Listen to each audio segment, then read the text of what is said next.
Welcome back. In this video I'm going to show you how to make this origami wildflower. It looks like this. And in the separate video of how to make an origami stem, you can make the stem and slide it into the bottom like that and have it stand up as a decoration. Okay, so to get started, you're going to need a piece of origami paper, or if you don't have origami paper, you can use one of the free choice origami papers in my room. And you can take the top edge, fold over the corner like that to make a triangle, and then slide it over to the edge this direction until these two pieces of paper here are parallel. Once you have that, hold it firmly and use your bone folder to fold it right along the diagonal like that.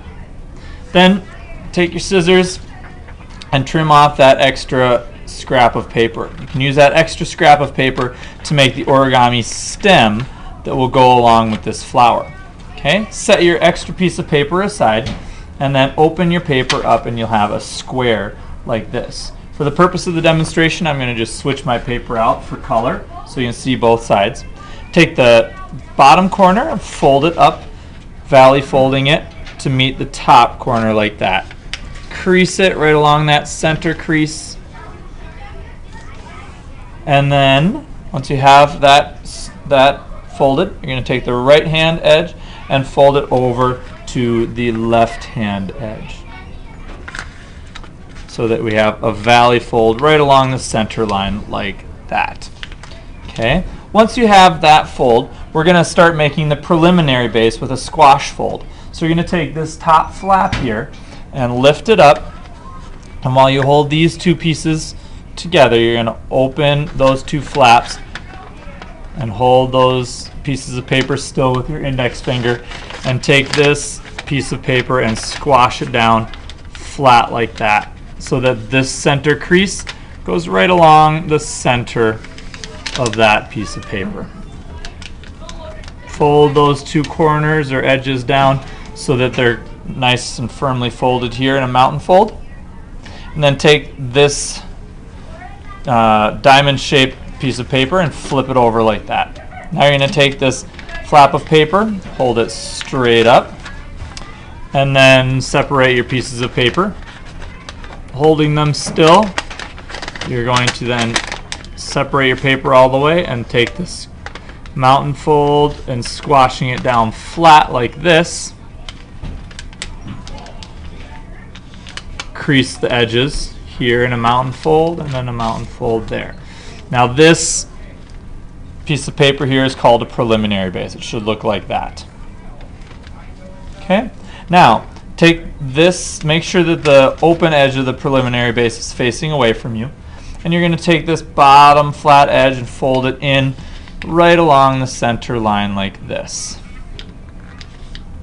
and crease it. Okay, so that looks like the starting of the kite base. Now take this corner here and fold it right along the edge, or right along to the center line, sorry, like that, and crease that valley fold. Okay, so it should look something like that when you're done. Then flip the model over and do the same thing on the opposite side. Take this bottom edge here and fold it in towards the center. And take this bottom edge here and fold it into the center.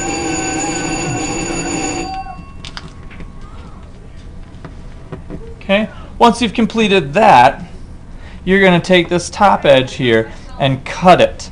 This is going to give you the kind of raggly kind of shape that you have for it to look like a wildflower. Okay, you could make it more curved, you could make it more spiky, you could make it kind of, you know, here or there, whatever you want. This is kind of the artistic choice part. So there's just kind of a wiggly line. Throw all that paper away, and then you're going to take these flaps of paper and separate them and kind of valley fold it, you know, somewhere around here. Valley folding it so that this flap of paper comes open like this. Okay, once that flap of paper is open, you can then kind of from the top open the other side, almost mountain folding it down the opposite direction, and pinching it kind of in the center, and it'll stand up kind of like that. Now, based on artistic choice, you could leave it like this, or if you want to squash this part down and open it up a little bit, you can, kind of like that, to kind of fan that out. Okay, so that's the kind of finished top flower portion. And then here you can cut off the bottom corner right here. If you cut that bottom corner off, you'll have that part of the preliminary base able to be opened, and then you can take your stem from the separate video and slide that stem right into that opening like that, and it can stand up as a decoration like that. Okay, so that is how you finish the origami wildflower.